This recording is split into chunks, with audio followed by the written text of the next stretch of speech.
Tonight on CBC Vancouver News. Some dormant wildfires are smoking once again, driven by the ongoing drought conditions. Even with some snow on top or a little bit of rain, it's sheltered, it's insulated, and as long as there's enough oxygen, it'll continue to burn. It has officials preparing for the start of an early wildfire season. The low snowpack has some South Coast ski hills thinking outside the box. We'll continue to come up with new and creative strategies to make sure that we've got snow where we need it, when we need it. How skiers are making the most of the warm winter weather and shattering stereotypes. There's a lot more females wanting, to do this as an exercise, just to get fit, just learn the culture of the dance. Why more women now have a roaring passion for lion dancing, a traditionally male-dominated dance form. This is CBC Vancouver News.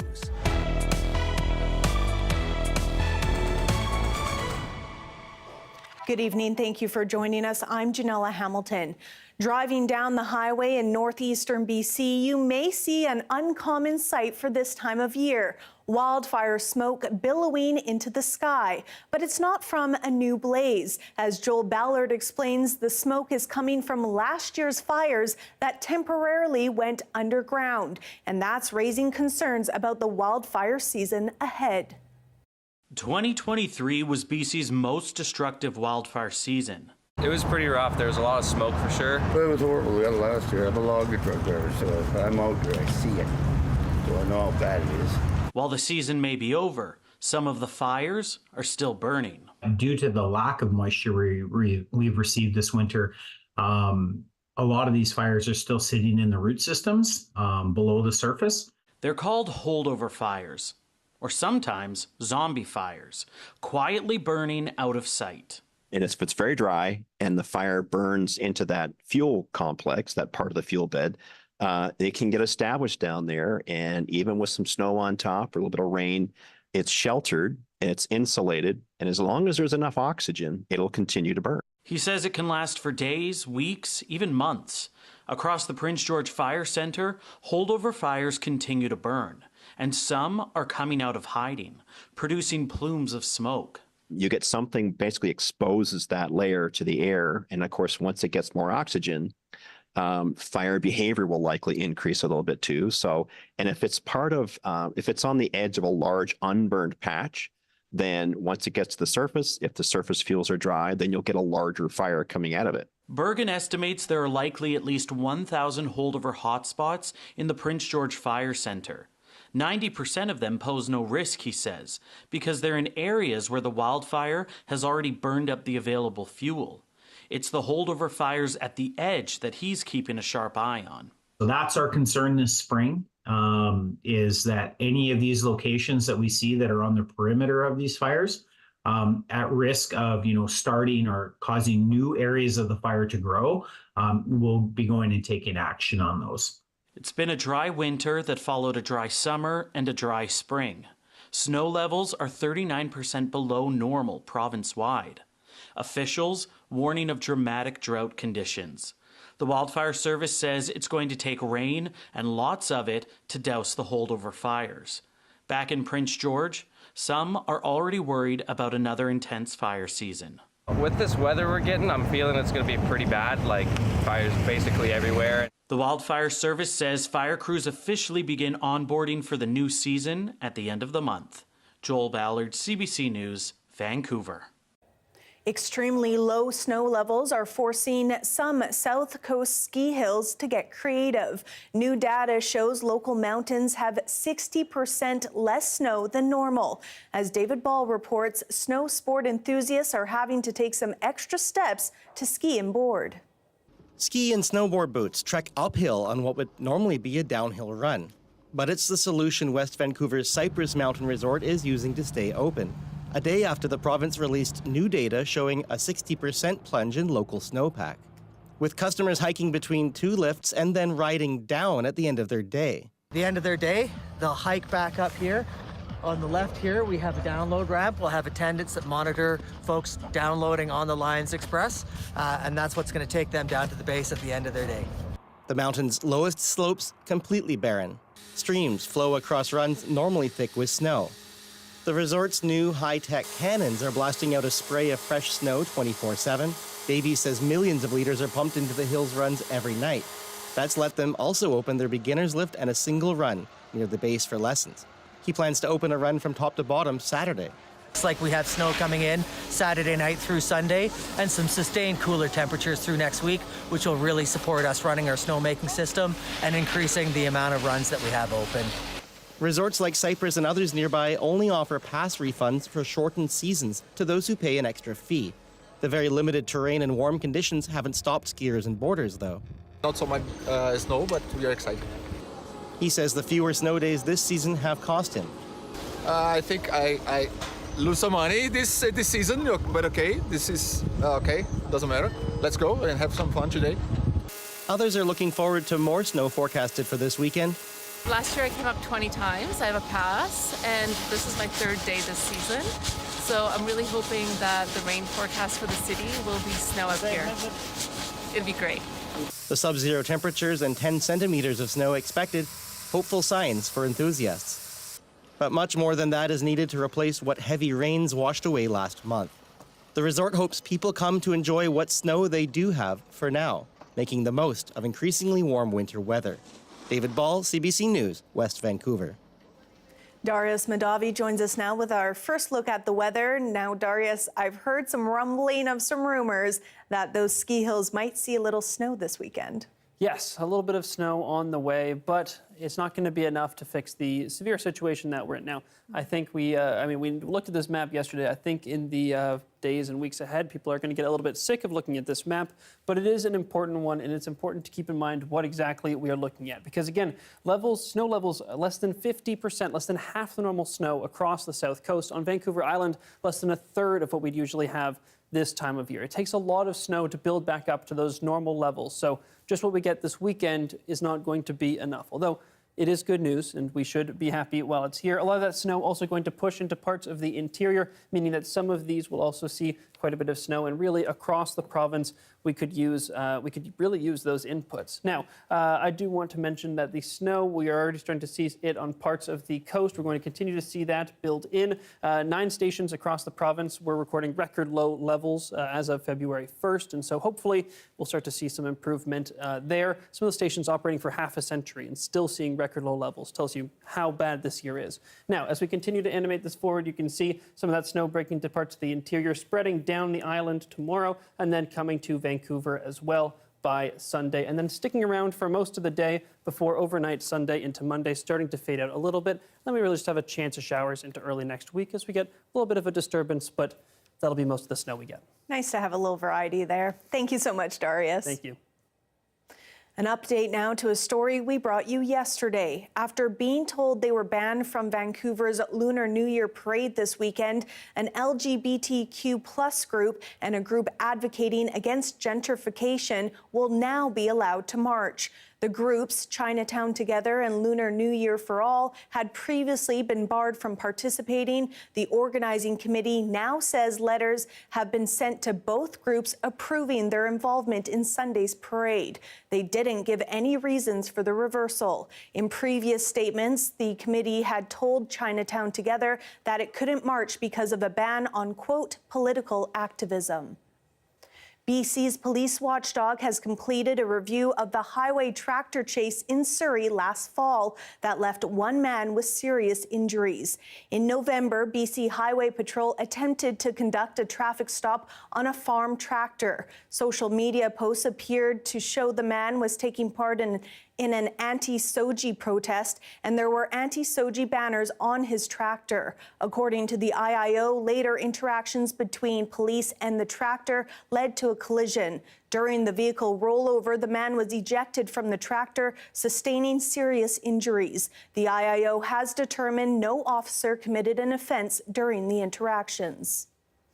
Conservative leader Pierre Poilievre was in Surrey today, promising to crack down on extortion.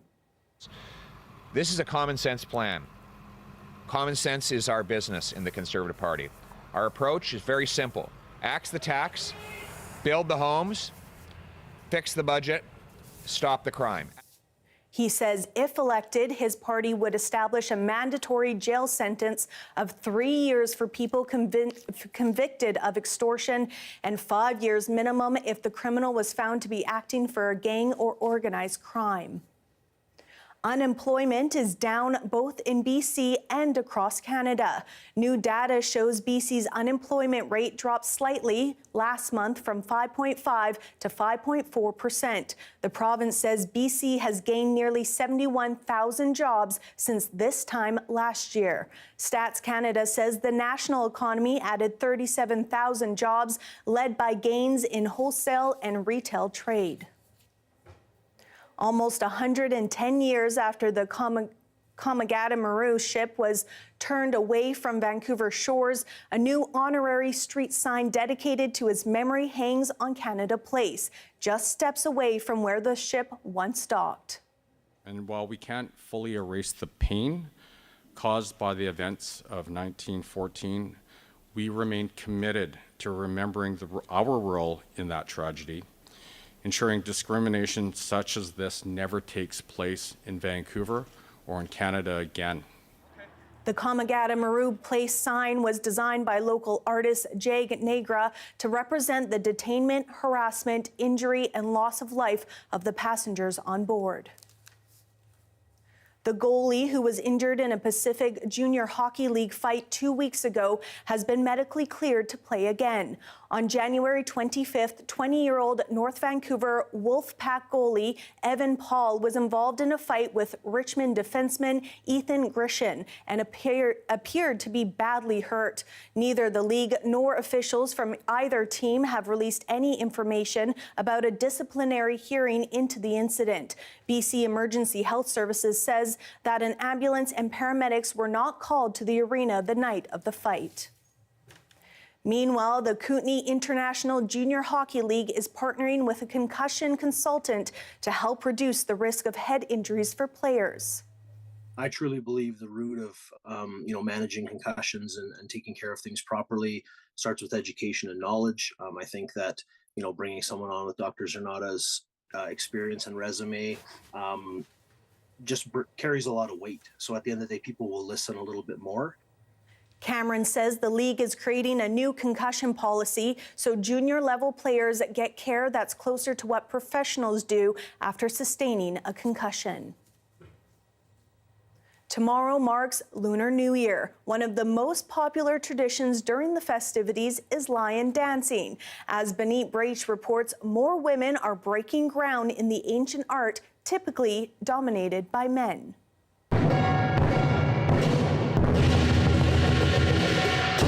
With a heart-pounding beat, this lion comes to life. An ancient symbol of good fortune, but these days, with a modern twist. Meet 12-year-old Tegan Lee. It feels like really exciting to just be in the heat of the moment and just practicing. But for centuries, it's been rare to see young girls and women lion dance. I think because it's a pretty strenuous exercise that you actually have to do. Typically, a lion head is weighed about nowadays 7 to 8 pounds. It used to be much heavier. The other thing is mostly about cultural taboos and also some cultural belief. So regarding women are not allowed, they're not encouraged to participate in kind of like rituals or also ceremonies. Those perceptions have been changing. This coach says in the past 5 years, she's seen at least a 70% increase in women joining both lion and dragon dancing. There's a lot more females wanting, to do this as an exercise, just to get fit, just learn the culture of the dance. The women's lion dance group. Here at the Hansing Athletic Club in Vancouver's Chinatown, women have challenged the stereotypes before. This photo in the local club shows an all-women's lion dancing team in the 1930s. It was extremely rare, and it probably did not happen in Asia, and probably even very few here in North America. Wong says these women lion danced to help fundraise for the ongoing war between China and Japan at the time. Their success eventually helped found this official athletic club for both women and men to lion dance. It was extremely cool. Decades later, women continue to follow in their footsteps. These dancers are preparing for their first Lunar New Year performances. Having that representation just informed me that it is out there for women to access, and it's not inherently any sort of gendered activity.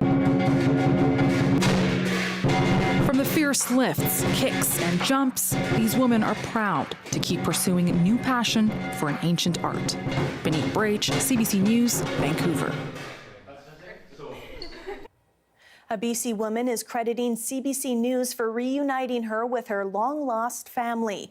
Last fall, we brought you the story of a Korean-Canadian adoptees discovering that their adoption papers were likely falsified. That revelation was a shock to many, and as Priscilla Kisung-Wing reports, one viewer was empowered to find her own truth. Every baby in this room has been abandoned. 500 children a month are exported for adoption with government approval. This orphan making procedure was totally illegal. It still seems so hard to fathom. Innocent children stripped of their identities, shipped out of Korea en masse, arriving here in Canada in waves. Notice clinging on to clues in papers they held so dearly for so long, now finding out those documents are full of lies. People played God. Authorities overlooking red flags buried deep in the National Archives of Canada, and it seems our story about these so-called paper orphans sparked something. Hi! So nice to meet you! You too! We're foster sisters. I didn't even think about that. Everyone talks about coming out of the fog, and that's exactly what happened to me. Like, I was like, what? There's a community? What? Like, Chats like this are happening across the country. Korean-Canadian adoptees are coming together and having much-needed conversations. Some are lighthearted, like this one. Others a bit more difficult as they face the reality that their adoption papers were likely falsified. Since our story came out, we've received countless emails. Many Canadians had no idea about this issue, and one story in particular stood out. This is Mihua Taylor. She was adopted at the age of 4 by a BC family and grew up believing she was an orphan. Now 53, she saw our story in the fall and reached out. It was, I just kind of fell to the floor and just cried. Because it mirrored everything that I had been told all my life. The narrative I grew up with, basically that I was abandoned, that there were no family. It was just that critical moment where it gave me that hope. What caught Mihua's eye in the story was Leah Kim Brighton. So I came with this little backpack. An adoptee herself, half her life she thought she was an orphan. She eventually reunited with her parents and now devotes herself to helping others do the same. It's really, for many of myself and my peers, not an accurate description of who we actually are and the family that we actually have. And sometimes the family that is very much looking for us today. In our journey, we also helped a family reconnect in their mother tongue. She says, I love you. I love you, mommy. 사랑한대요. It was beautiful, yet painful. A language barrier between mother and son. Her baby boy taken against her will. I miss you. I love you. 미청수. A lifetime later, her heartbreak still lingers. Mihua needed to know the truth. With Leah's help, she submitted a DNA test. Within weeks, she had a match. All along, she had 2 biological sisters. I was not even aware that I might have sisters. And so when she told me this, I was just beside myself. I mean, I was crying, of course. And it's really hard to put into words how I felt. Her sisters always wondered what happened to the little toddler who disappeared from their home one day. They looked for her for decades. The truth was hard to hear. My mother passed away when I was 3 years old. My father went out of town, and my grandmother and his elder sister decided to take me to the orphanage. They did it out of hope that we would have a better life. When he came home, we were gone, and he didn't know about it. So it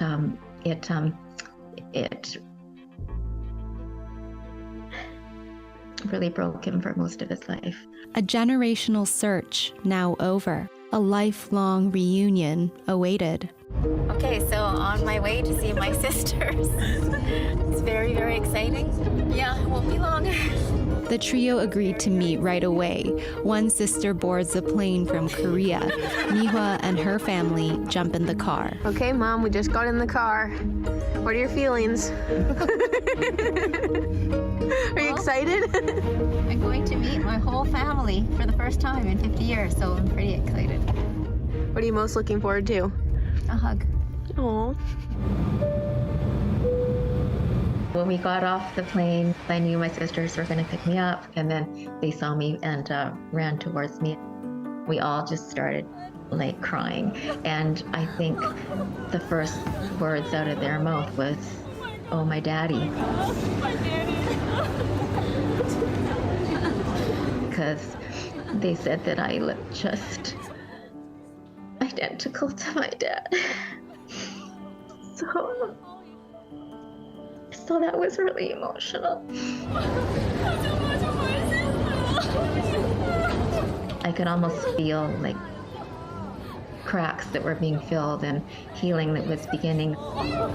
I think most of my life I had gotten really good at telling myself that I was okay with it, that it doesn't matter, you know, you're Canadian, you don't have to know your roots to be a full person.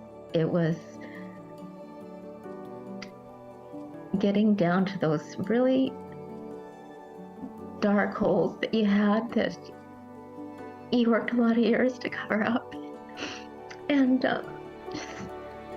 it was like there was just some light beaming into it, you know, it was just incredible. It was probably the single most best moment of my life, and I've had a lot of good moments.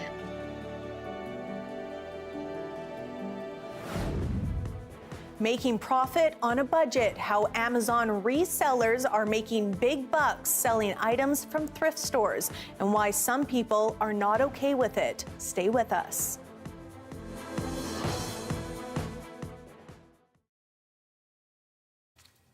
Thank you for joining our commercial-free live stream. A New Brunswick barber says he has mastered what must be the most talked about men's haircut right now, the Kelsey cut. Named after Taylor Swift's boyfriend, Travis Kelsey, although he's famous in his own right as the tight end for the Kansas City Chiefs. Our Colin McPhail volunteered to get a trim. Take a look.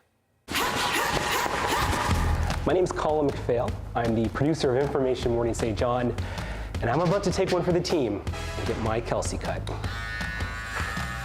right, the Kelsey cut it's basically a skin fade on the sides with a number 4 on top, so it's like a buzz cut skin fade. So I started my morning off with my brother-in-law walking into the barber shop, and he has the audacity to show me 2 photos of Travis Kelsey. Like, bro, I knew you were trouble as soon as you walked in. This Travis Kelsey has become a very popular name, I feel like, in a lot of people's households, not just because of the football, but in the women's lives too, with Taylor Swift and stuff. So I think a lot of like moms and wives are seeing this haircut, and they're probably seeing how low maintenance it is as well. So they're like, hey, why can't I make my husband look like Travis Kelsey, you know what I mean? So they send their husbands in, but I can do that cut on everybody and it will look good on everybody, but don't expect me to put the muscle on you or anything like that either. I'll make you look as best as I can to look like someone Taylor Swift might even want to date. Yeah. What do you think Taylor's gonna think? Yeah, I think your wife better watch out. Another Taylor in your DMs tonight. Yeah, that's how Kelsey did it. So like Kelsey's got the beard. Like how important is that? It's like, is it a package deal with the haircut? You don't have to, but I think it is a package deal. You need the haircut and you need the beard if you're getting the haircut. If you want to go full Kelsey, you need like a beard. Yeah. Okay. Or the mustache, like you said. But I haven't had that one yet. Well, night's young. Yeah. The Super Bowl coming up, people are coming in, and Travis being in there, and he's going to be a Super Bowl champion here soon, so people are coming in, they want the haircut. They want that Super Bowl champion haircut. All right, we're all done. How do you feel? Like a brand new man.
Making profit on a budget. That's what many people are doing as Amazon resellers.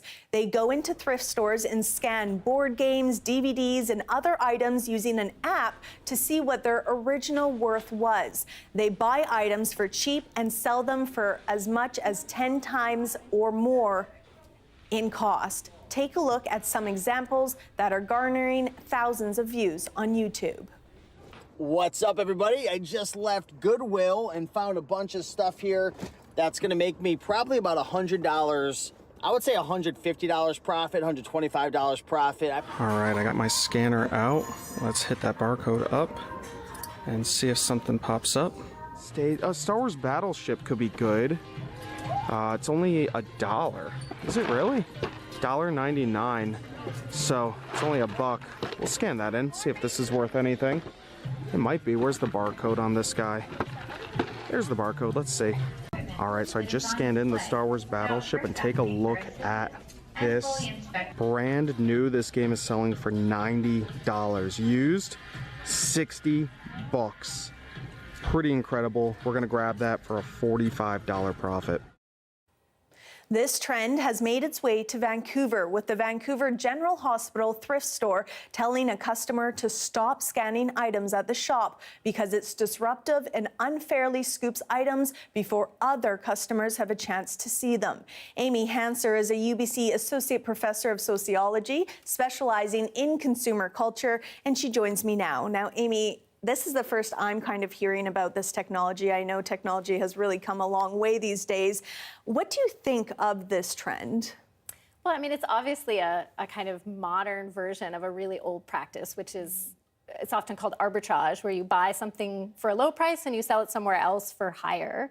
And that's what basically these people are doing. It's not, in some ways, it's not that different than if you go to an antique store where they've collected a whole bunch of things, probably from estate sales and things like that, and then they curate the collection and sell it at a higher price. So it's not a new practice in that sense, but the internet, the app that allows you to like quickly find out ostensible value makes it so that you can identify things you could resell. And then, of course, platforms like Amazon or other resale platforms like eBay allow people to quickly sell potentially these items. So why do you think people are even doing this? Why be an Amazon reseller these days? It's a fascinating question. I suspect people are just making a little bit of extra money. I think it's not a full-time income sort of thing. There's a lot of risk involved when you acquire these things, and then they're not out, it's not a huge capital outlay, but you hold on to this stuff until someone buys it. So I think it's people who probably like looking for things like this and then reselling them. They find it interesting and it's a challenge, and I suspect that's what it is. Yeah, and kind of make it a bit of a game. Yeah, See what you can find. It's like maybe you like shopping more than you can actually possess all these belongings, so pass them on to other people as resale items. Now, what do you think of thrift stores telling people they can't scan items? Is there an argument on both sides as to why this technology would be good and also bad? I mean, I think that there's really different ways to look at this. And the particular instance of a charity thrift shop and the manager taking offense at somebody who's clearly using the thrift shop as like sourcing for their business, in a way that doesn't surprise me. It's like a kind of flipping, and it kind of seems like you're getting money for nothing, and this is a charity space, it's a nonprofit. There's this like person with an obvious profit motive who's suddenly in the space. And then I think the argument was that it affects what's available for other customers. Is that true? I don't know. I mean, you could argue that these people are moving merchandise through more quickly. I suspect thrift stores have more donations than they can display, but I could be wrong. In any case, I can also see the seller's perspective. Like, I'm moving your merchandise, I'm paying the price, right? Why the money doesn't matter if it's from that person or somebody else. So it seems to me it's fair for the manager to say this makes me uncomfortable, but it's definitely a moral judgment of whether this activity is acceptable or not. Very interesting. Thank you so much, Amy Hanser, UBC Associate Professor of Sociology. Thank you so much for your time. Forced to scam, a CBC investigation into a form of modern slavery. People trafficked into a life of deceit and crime.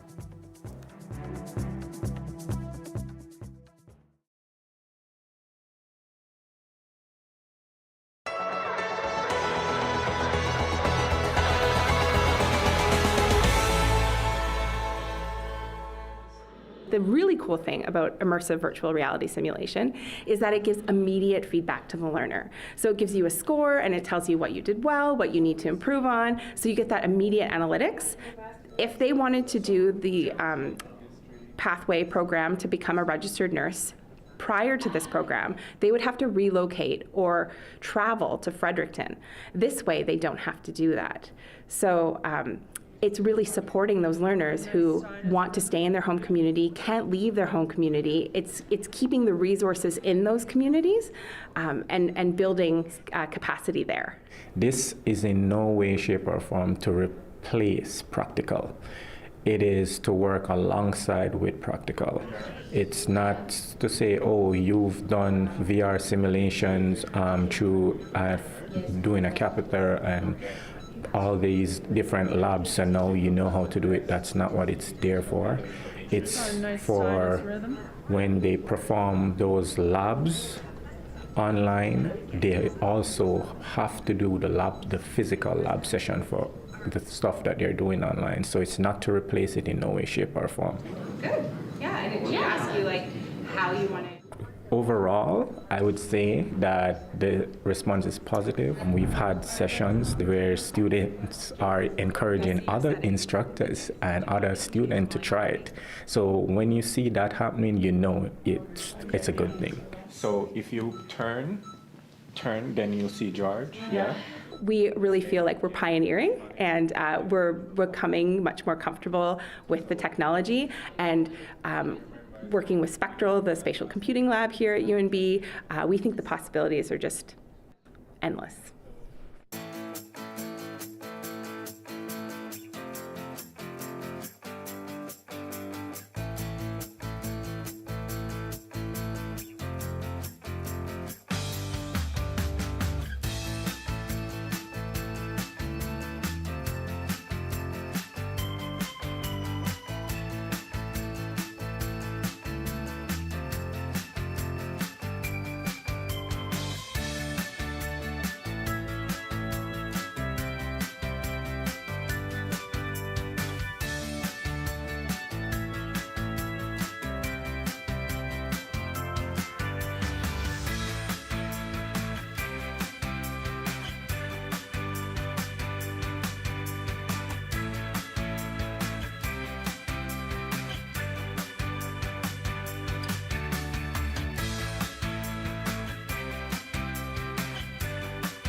Investment scams have quickly become those with the greatest losses in Canada, more than $350 million last year alone. But as CBC Marketplace found, those targeting Canadians are often held captive and forced to scam. Here's David Common. So she said this is a beach that she went to over the weekend. Our Marketplace team engaged online with a suspected scammer. So, couple of weeks, you're friends with her now. A little bit. A connection which often starts with friendship, maybe even romance. But after a long courtship, the scammer offers a crypto investment opportunity. Many people are involved in it, making profits every day. What looks like a legitimate crypto account is not, and thousands of Canadians have been losing big money. $500,000 US on my life saving. I trusted him and I put all my money into the project that he wants me to do. The scammers are often based in Asia, like in this casino town in Cambodia, where organized crime groups often use humans trafficked to scam. This man was locked up and ordered to lure people online before his escape. What if you didn't make money for the company? Then said there will be beat an electric shock. Did you see any of that yourself? Yeah, I saw one of the Vietnamese being beaten very terrible. Were you able to do a trace for us on this? Absolutely. I can show you kind of in live time what that looks like. Because the money is in crypto, tracking and recovering is hard, but not impossible. We got 20.6 million US dollars that have been sent to that address by itself. In the Edmonton Police Headquarters, investigators are having some success. This is much easier to follow than cash. It is fully open source. It is a public ledger. You can look at every transaction that's ever come in and ever gone out of every Bitcoin address in existence. They're working to recover money, but because it's overseas, cooperation is hard to find. David Common, CBC News, Edmonton. For the full investigation, watch Bad Romance, Who's Conning Canadians, tonight at 8 o'clock, 8:30 in Newfoundland on CBC TV and CBC Gem. Tonight, the Fifth Estate examines online groups exploiting minors. Sometimes the exploitation is sexual and sometimes it's physical violence. As we learn from this Fifth Estate report, some groups have the end goal of forcing minors to commit suicide. A warning, this story contains details of self-harm and sexual assault. The woods behind her home will always be part of 15-year-old Ali Broadway's horrific story. Right here is where the tent was. This is where everything happened. Ali was 11 when she met 21-year-old Caleb Merritt online. He manipulated her into harming herself. Every time I did something wrong, cut. Every time I make a mistake, slice. Police say Merritt was a member of CVLT, or cult. The FBI recently issued a warning about CVLT and other violent online groups targeting vulnerable children, with the end goal of forcing minors into committing suicide. The RCMP says it's aware of these groups and says their online activity is growing. He asked her to cut 764 into her chest, and she immediately sent a picture of her chest saying here. We're not disclosing who this Canadian father is in order to protect his teenage daughter's identity. He says she was exploited by a 764 member. 764 is one of the groups named by the FBI. He found out after she tried to kill herself. While I'm reading the messaging and I can see the timing of it, I'm just outside in the hallway. This guy's in my house, in my daughter's mind. As in Ali's case, the exchanges took place on private chat rooms on Discord. Canada's tip line has received more than 500 reports of minors exploited on Discord last year. We believe that's probably only the tip of the iceberg. It's not clear if the same groups are behind them, but the details sound chillingly familiar. We've seen cases encouraging them to self-harm, are encouraging them to commit suicide, and then record the cutting of themselves. In a statement to the Fifth Estate, Discord says it has a zero-tolerance policy for child sexual abuse, adding a dedicated team works vigilantly to keep these people and this content off our platform. But the danger can escalate. After grooming Allie online, Merritt drove from Texas to Virginia to camp in the woods behind her home. She says he raped her and then abducted her. Police found Allie a day later. It can happen anywhere. What parents need to understand, and that's what individual law enforcement agencies need to understand. Joanna Rumiliotis, CBC News, Toronto. When the Dark Web Crosses Over airs tonight on the Fifth Estate at 9 o'clock, 9:30 in Newfoundland on CBC and CBC Gem. Or, of course, you can watch it on our YouTube. U.S. President Joe Biden's campaign is facing a political setback after a whirlwind of damaging details catapulted questions of his age and mental fitness into the spotlight. A special counsel report advised against charging him for mishandling classified documents, but described him as an elderly man with poor memory. Coming before cameras to defend himself, Biden's mix-ups and stumbles arguably made things worse. Now his team is doing damage control, and his likely opponent, Donald Trump, is going on the offensive. CBC's Paul Hunter on Biden's political change and the effort to beat back these latest questions. Pretty much every time Joe Biden gingerly makes his way down those steps and then carefully, at times stiffly, walks across the tarmac, his age is evident to all. Last night, the age thing, rarely spoken of publicly at the White House, exploded into the headlines, with the U.S. president, in effect, arguing he still has his faculties. I'm well-meaning, and I'm an elderly man, and I know what the hell I'm doing. The president was challenging parts of a special counsel's report on Biden's handling of classified documents. The report describes Biden as having diminished faculties and a failing memory. Your memory has gotten worse, Mr. President? My memory is not good. My memory is fine. Among other things, the report says investigators noted Biden couldn't even recall the year his son, Beau, died. It is safe to say that, of course, the president knows when his son died. The White House counsel's office now pushing back. So, too, the vice president, suggesting the report's findings are politically motivated. The comments that were made by that prosecutor, gratuitous, inaccurate, and inappropriate. I don't think he knows he's alive. The challenge for Biden in his expected rematch for the White House against Donald Trump is that perception in politics matters. Hello, hello, hello. Consider these images from 2020, just 4 years ago, when we saw him at the New Hampshire primary. Here's Biden now, departing the White House. His past trip-ups on this stage and on the stairs to Air Force One, widely shared on social media, fairly or unfairly raising the question for voters, is he, at 81, simply too old for the job? The most damaging things that can happen in politics are things that reinforce a meme that's out there that is hurting you. And the central meme that is hurting the president is this issue of age. Well, if you're planning to watch the Super Bowl this Sunday, you might already have a prediction about the winner.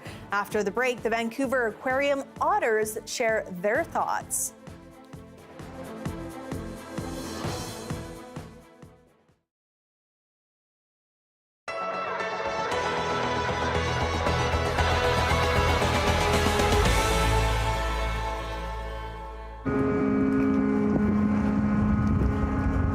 We live on the Kingston Peninsula. We are probably, by the time we take a ferry, about 45 minutes from St. John. So how would you describe this whole area where you live? Well, we've always assumed that we lived in rural New Brunswick until we put in an application for the rural supplement for the carbon tax rebate. Everybody within that CMA mapping, as determined by Stats Canada, is not eligible for the rural supplement. So 3/4 of the province of New Brunswick is now eligible, including cities such as Fredericton. Yeah, so most of my life I've lived in downtown Fredericton, about a 5-minute walk from where we are right now. So this morning when we talked on the phone, I told you that you are in fact eligible for the rural carbon tax rebate top-up, and you expressed surprise at that. Well, I guess I'm not surprised that there's not a lot of common sense. There's no common sense in this carbon tax to begin with. Well, I mean, I don't begrudge them the money if they're eligible for it, but it seems odd that this is the metric they would choose to use and exclude all of these smaller communities of the CMA. We're talking maybe $52. We're not. This isn't money that's going to break the bank, but on principle, it just seemed wrong when anybody would look at it would say, yes, you're rural, and downtown Fredericton is not. To get the rural top-up, you have to check a box on your tax return. Will you check that box when you do your taxes this year? I have no intention of declaring myself in a rural area. I mean, that's completely nonsensical. I mean, it's a complicated system. They've complicated it, and they're not going to get it right because they can't consider all the variables. And so what they need to do is not charge the tax in the first place.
So I know when I really like a song, if within the first 3 seconds, I'm already vibing to it. Hey, I'm Rohith Joseph.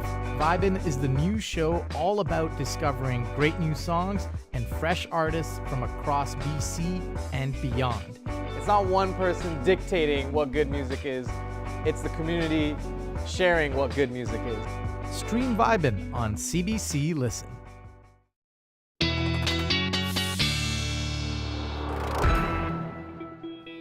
Darius Madavi is back with a look at our full forecast. Darius, what sort of weekend weather are we looking at? Well, after a bit of a dry stretch here in Vancouver and across parts of the South Coast, we're starting to see the signs of things of change ahead. So we're starting to see some rain on parts of the coast earlier today and some snow at higher elevations in the central parts of the island. And then if we zoom out to the rest of the province, we can start to see a little bit of snow appearing in the last 12 hours around Prince George. Just a little minute here. There we go. That is going to continue moving over. Also, we don't have satellite coverage here on the coast, but they are getting quite a bit of rain and snow right now. And in fact, they have getting enough snow that there's a snowfall warning in effect. And by tomorrow, some places around Stewart are going to get around 15 centimeters of snow. A little bit further south around Terrace and other inland parts of the coast are going to expect anywhere from 5 to 15 centimeters of snow. So quite a bit on the way there. The only other warning we have, though, is an air quality statement for Vernon because there is a dust advisory there. That'll probably remain in effect until we start to get some precipitation to settle that dust or change in the wind patterns.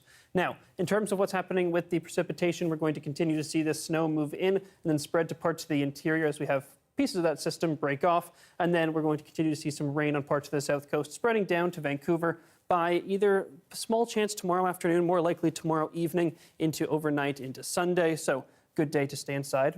Ideally, it'd be like a big sporting event or something on that people would want to stay inside and watch. Or if you don't want to stay inside and watch a sporting event, good time to go skiing because people will be inside watching that sporting event, and they might even get a little bit of powder in places like Whistler and even here on the local mountains because freezing levels are low enough for that. So bit of an active weekend and things start to settle down as we get into early next week. Then if we look at our temperatures, a bit of a jump coming tomorrow in parts, particularly up north and in parts of central BC, then they start to settle down a bit, but staying up for a little while into early next week before they do start to fall once again as some more proper air from the north moves in again.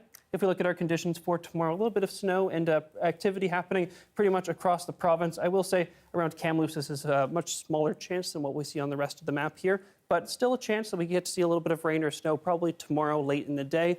And then if we take a look at the local mountains here in Vancouver, we see that snow come, and what a view it is. A little bit of relief there. And then if we look at our 5-day forecast here in Vancouver, a little bit of activity this weekend, but then we start to dry up for a bit of a sunnier start to next week. All right, Darius, before you leave us, now it's time for...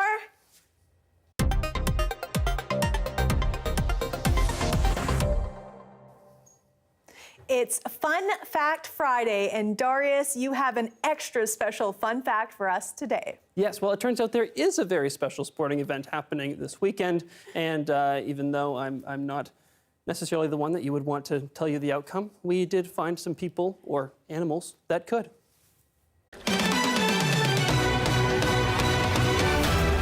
We're here at Vancouver Aquarium where we're going to meet some sea otters, and I could not be more excited. They're going to predict the winner of the Super Bowl. We have some amazing blended clam delicacies for them to eat in the shape of the two logos. And I'm here with Jessica with the aquarium. Jessica, do you know which team you want to win? I'm not sure. I'm not the biggest football follower, but I can't help but kind of vote for the Chiefs because of the whole Taylor Swift thing. And can you tell me a bit about the otter that we're going to have prognosticate the winner? Wonderful. Yeah, so Joey is going to come out. Joey has a very large appetite, so I wouldn't be surprised if he picked two winners. But he's one of the rescued sea otters here at the Vancouver Aquarium. He's also our biggest sea otter, so it'll be really interesting to see which logo he picks. All right, well, let's get to the main show. Ben, can you release the otter?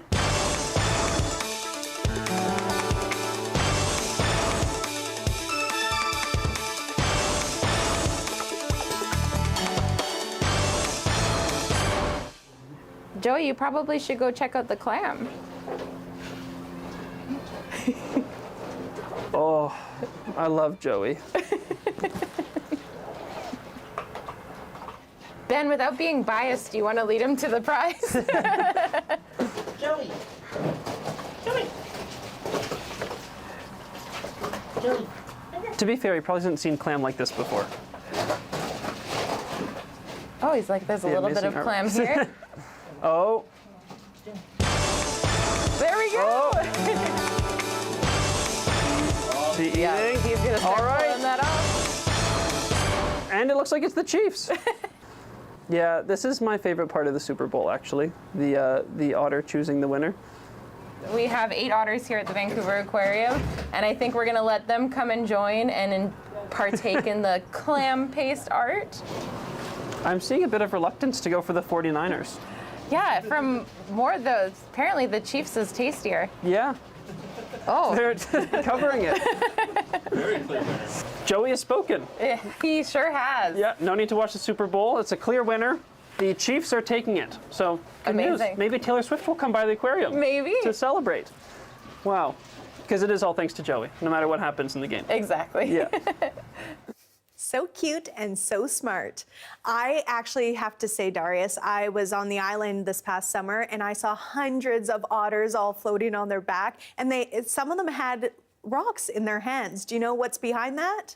Yeah, well, the otters are one of the only animals known to use tools, and they'll actually take a rock. If they like it, they'll start to keep it for a little while, and they have little pockets that they can tuck those rocks into for a little while, and then they find a new favorite rock and they'll swap it out. But they have little pockets. It was described to me by the lovely Jessica that they have sort of their fur is only attached in 5 places, so that's like a big oversized hoodie that they can wrap around and form a little pocket and keep food in it and little rocks. That was a very awesome fact I learned. I also learned that they have the same bite strength as a black bear, which is incredible. I had no idea. And they have the densest fur of any animal. They have 1 million hair follicles per square inch of skin. And for context, you have only 100,000 hairs on your entire head. That is some dense fur. Those are some pretty hairy critters, but I'm sure keeping very, very warm. Thanks so much, Darius. Thank you. After the break, we hit the streets of Chinatown as preparations begin for the start of the Year of the Dragon.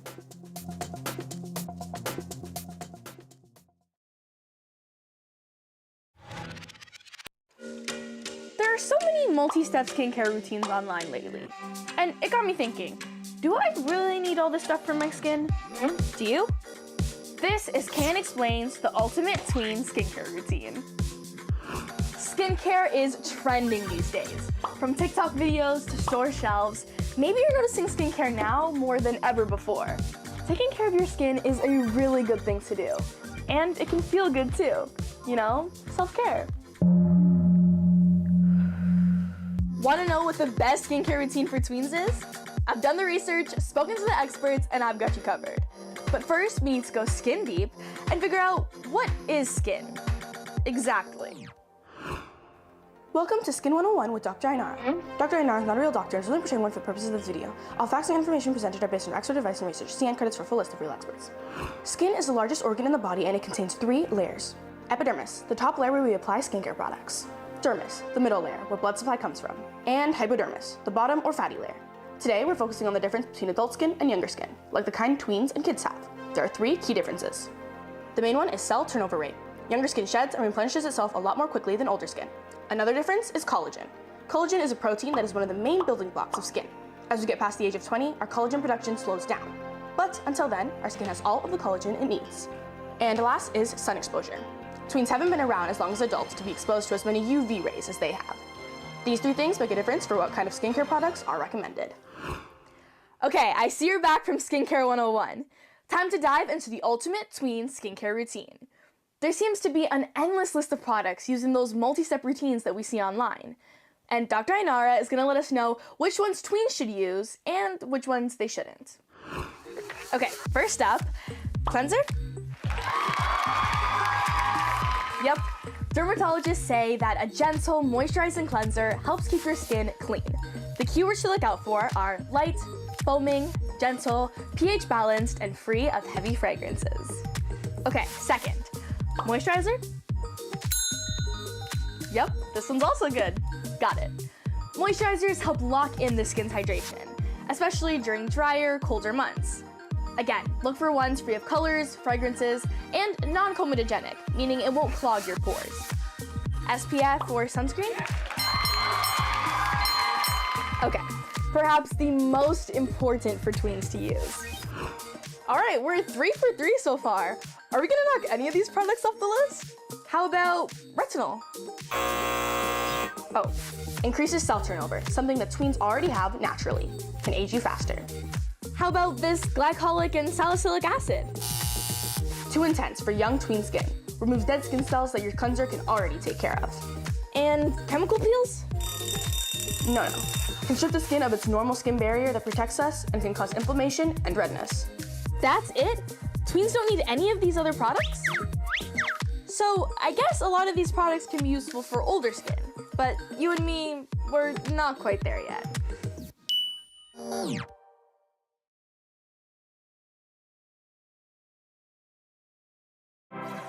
Hi, I'm Amy Bell, and here's what's in your CBC Vancouver inbox. On February 28th, join CBC Vancouver's Benit Brach at the Alumni UBC webinar, Empower Gen Z in the Workplace. The panel will discuss this generation's expectations on work-life balance, values, job market adaptation, and more. And BC Today is the call-in show where British Columbians make their voices heard. And now you can watch it on TV, stream on CBC Gem, and hear it on CBC Radio 1 and CBC Listen. Tomorrow marks the start of the Year of the Dragon and the 50th anniversary of Vancouver's Chinatown Lunar New Year Parade. Our Karis Hogg caught up with Kevin Wong with the Vancouver Chinatown Foundation. He gave Karis a tour of the area, hoping the parade brings a repeat of last year's excitement. Take a look. Well, last year was the first one after the pandemic, and that last year was absolutely insane. There were so many people. I've never seen Chinatown that vibrant ever. I only started working here during the pandemic, so I've never seen that. And to me, it was eye-opening. And it's so great to see all of the merchants, all of the associations, all of the families gather here during that time and just really be happy. Kevin, where are we here? We are actually inside the courtyard of the Chinese Cultural Center, and then behind us here, this is the Dr. Sun Yat-sen Park. What I find so incredible about this park is that when you're in here, you don't even remember that you're in downtown Vancouver. Yeah, I know, it's crazy. This looks like you just stepped into a totally different era, a totally different time, and it just feels like it's preserved in that, specifically created to preserve that moment in time. This is where it all started, I think. Like when Chinese Canadians immigrated here, and then everything that they had to go through. This was like a safe haven for them to gather, create a community together, and then support one another. And I think through that they were able to bond, and then have those association buildings.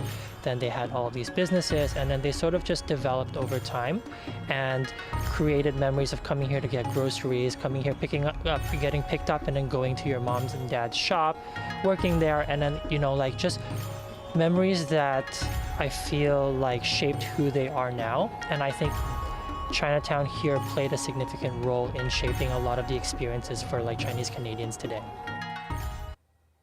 Thanks for being with us tonight on CBC Vancouver News at 6. You can watch this newscast on CBC Gem, our free app, as well as on YouTube and our website, cbc.ca/BC. I will have your next local news at 11 o'clock right after the National. Have a great night.